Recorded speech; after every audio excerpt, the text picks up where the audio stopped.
ನೀವು ಯಾವ ನಿಮ್ಮ ಮನಸ್ಸನ್ನ ಎಲ್ಲಿ ತಗೊಂಡು ಹೋಗಿ ಬಂದಿರ್ತಿರೋ ವಾಪಸ್ ಅಲ್ಲಿ ಮನಸ್ಸು ವೇಗವಾಗಿ ಹೋಗುತ್ತೆ. ಎಲ್ಲದಕ್ಕಿಂತನೂ ವೇಗ ಯಾವುದಕ್ಕಿದೆ? ಬೆಳಕಿಗಿದೆ, ಆಮೇಲೆ ಮನಸ್ಸಿಗಿದೆ. ಈಗ ಮಾರಿಸ್ವಾಮಿ ಹೇಳದೆ ಶಬರಿಮಲೆಗೆ ಹೋಗಿ ಬಂದ್ಬಿಡಪ್ಪ ಅಂತ ಹೇಳಿದ್ರೆ ಹೋಗಿ ಬಂದ್ಬಿಡ್ತಾರ.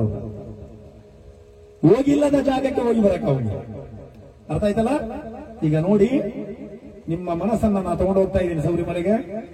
ಕಣ್ಣು ಮುಚ್ಚಿ ಏಕಾಗ್ರತೆ ಮಾಡಿ ಇದನ್ನ ಡೈಲಿ ನೀವು ಪ್ರತಿದಿನ ಅರ್ಧ ಗಂಟೆ ನೀವು ಮಾಡ್ತಾ ಹೋಗಿ. ಪ್ರತಿದಿನ ನಿಮ್ಮ ಸರಳ ಕರೆದಾದ ಮೇಲೆ ಅರ್ಧ ಗಂಟೆ ಈ ಧ್ಯಾನವನ್ನ ನೀವು ಮಾಡ್ತಾ ಹೋಗಿ. ನಿಮ್ಮ ಶರೀರವೇ ಒಂದು ದೇಗುಲಾಗುತ್ತೆ. ಅದನ್ನ ನೀವು ಸಿವಿಲಲ್ಲೂ ಬಂದು ಮಾಡಬಹುದು.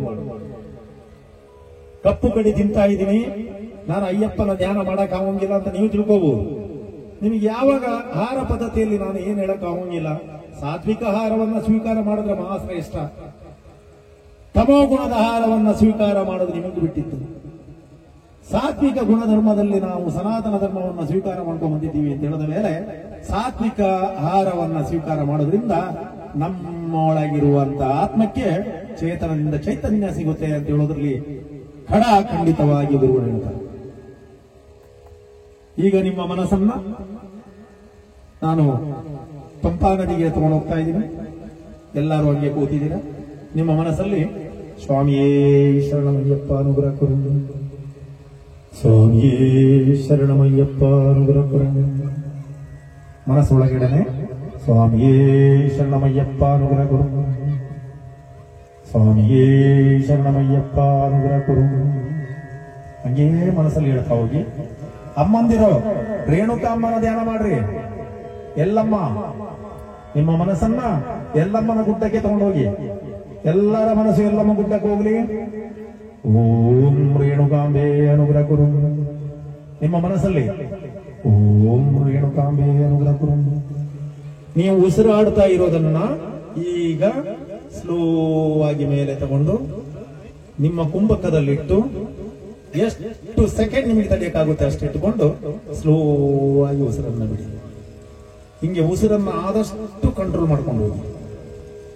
ಒಂದು ದಿವಸಕ್ಕೆ 2000 ಸಲ ನೀವು ಉಸಿರಾಡಿದ್ರೆ ಅದನ್ನ 50 ಕಡಿಮೆ ಮಾಡಿ, 100 ಕಡಿಮೆ ಮಾಡಿ, 200 ಕಡಿಮೆ ಮಾಡಿ, 300 ಕಡಿಮೆ ಮಾಡಿ, ಹಿಂಗೇ ಮಾಡ್ತಾ ಬನ್ನಿ. ನೀವು ಕಾಯಕದಲ್ಲಿ ಇರಿ, ಸಂಸಾರದಲ್ಲಿ ಇರಿ. ಒಂದೊಂದು ಸಮಯವನ್ನ, ನಿರ್ದಿಷ್ಟ ಸಮಯವನ್ನ ಟೈಮಿಗೆ ನೀವು ಕೊಡಿ. ಸಂಸಾರದಲ್ಲಿ ಎಂತಿ ಹತ್ರ ಎಷ್ಟು ಟೈಮ್, ಎಂತಿಗೆ ಎಷ್ಟು ಟೈಮ್ ಕೊಡಬೇಕು, ನಾವು ಕಾಯಕದಲ್ಲಿ ಎಷ್ಟು ಟೈಮ್ ಅನ್ನ ಕೊಡಬೇಕು, ನಾವು ಸ್ನಾನ ಮಾಡಿ ಧ್ಯಾನ ಕೊಡಬೇಕಾದ್ರೆ ಎಷ್ಟು ಟೈಮ್ ಅನ್ನ ಕೊಡಬೇಕು, ನೀವು ಹೆಂಗ್ ಬೆಳೆಸ್ತೀರಾ, ಹೆಂಗ್ ಕಾಯಕ ಮಾಡ್ತೀರಾ, ಹೆಂಗ್ ಆರ್ಥಿಕ ಪರಿಸ್ಥಿತಿಯನ್ನ ನೀವು ತುಂಬಿಕೊಳ್ತೀರೋ, ಎಷ್ಟು ಗಟ್ಟಿ ಮಾಡ್ಕೊಳ್ತೀರೋ, ಅದೇ ರೀತಿ ಆ ಚೇತನದಿಂದ ಚೈತನ್ಯ ತಗೊಳ್ಳೋದು ಇದೇ ಆತ್ಮದ ಕೆಲಸ. ಈ ಆತ್ಮಕ್ಕೆ ಚೇತನದಿಂದ ಚೈತನ್ಯ ಬಂದಾಗ ನೀವು ಮುಕ್ತಿ ಹೊಂದಲಿಕ್ಕೆ ಸಾಧಕರಾಗಿರ್ತೀರಿ. ಅದಕ್ಕೆ ಸಾಧಕ್, ಸಾಧನ್, ಸಾಧನಾ, ಸಾಧಕ್, ಸಾಧನ್, ಸಾಧನಾ. ಸ್ವಾಮಿಯೇ ಶರಣಮಯ್ಯಪ್ಪ ಅನುಗ್ರಹ ಕೊಡು. ಆ ಉಸಿರನ್ನು ಆದಷ್ಟು ಮೇಲೆ ಇಟ್ಟುಕೊಳ್ಳಿ. ಅಲ್ಲಿ ಆನಂದ ಸಿಗುತ್ತೆ, ಮಾದಾನಂದ ಸಿಗುತ್ತೆ. ಸ್ಲೋ ಆಗಿಬಿಟ್ರಿ ಉಸಿರನ್ನ. ಆಮೇಲೆ ಸ್ಲೋ ಆಗಿ ಮೇಲೆ ತಗೊಳ್ಳಿ.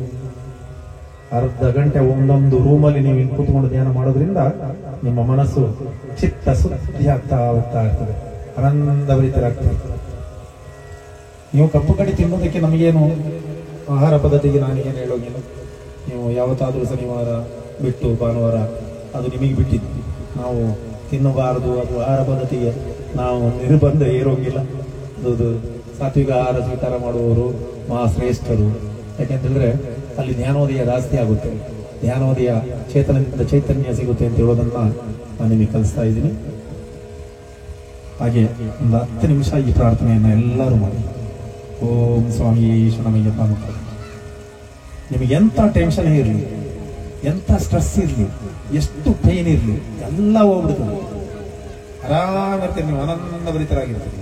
BP ಇರೋಗಿಲ್ಲ, ಶುಗರ್ ಇರೋಗಿಲ್ಲ, ಆನಂದವಾದ ದೇಹ, ಆನಂದವಾದ ಕೋಟೆ, ಆನಂದವಾಗಿ ಪ್ರಫುಲ್ಲತೆಯಿಂದ ಇರ್ತೀರಿ.